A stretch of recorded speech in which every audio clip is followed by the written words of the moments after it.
How's it going, everyone? Welcome back to the channel, and I just thought I'd do a video on how I quarantine. Quarantine is one of those things where, you know, we advise that we do it.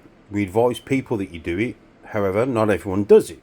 And I understand sometimes you've got an animal that's coming from a friend's collection that you 100% trust and you know, so you may not want to quarantine it.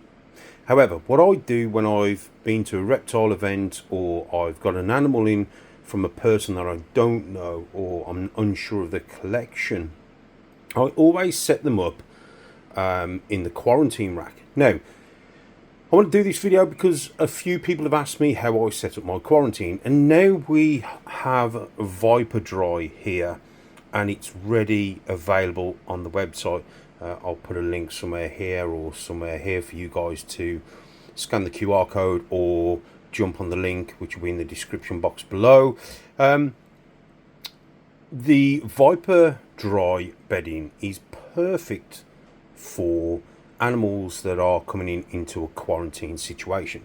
Here we have a 33 litre really useful tub, which is in my Herp Exotic rack, which is in the foyer bit of the HQ, so it's away from the main collection. And these have been cleaned, and I've just set this up with some Viper Dry and some LP cup holders and deli cup holders and deli cups. So first thing I do is I make sure that the snakes are feeding and going to the bathroom before I even introduce them into the collection.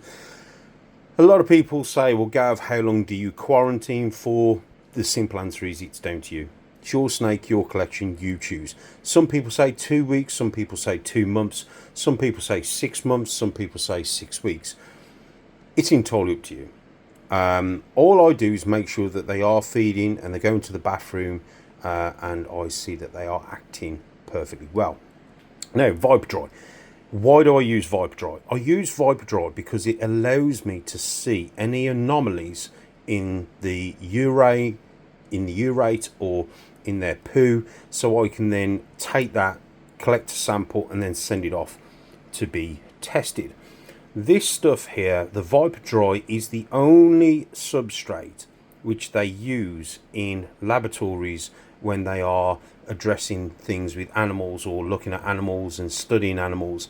They have to use a what's called a GLP, which is Good Lab Practice Guidance bedding, which this meets the guidance regulations. And this is the stuff that they can only use because it's virgin pulp. Yeah, it has no exterior bacteria or any exterior contamination. So when we send away some poo or urates to be tested, we basically know whatever's in that poo or urate has got to have come from the animal. So it gives us a real good sterile environment. The first thing I'll do is I will frontline the animals, and then obviously I'll introduce them into the enclosure. Now, these two animals have come from the same breeder, so I'm happy to put them in the same tub with a divider. That works. And all I'll do is I will frontline them, but I won't give them no water for the next 24 hours. And the reason for that is because when I frontline them, if they go into the water and then drink the water, it may harm the animal. So to avoid that, I frontline the animal, make sure that the front line is fully dried and cured. 24 hours later we can add water and everything's fine. All I do is I wet down the Viper Dry.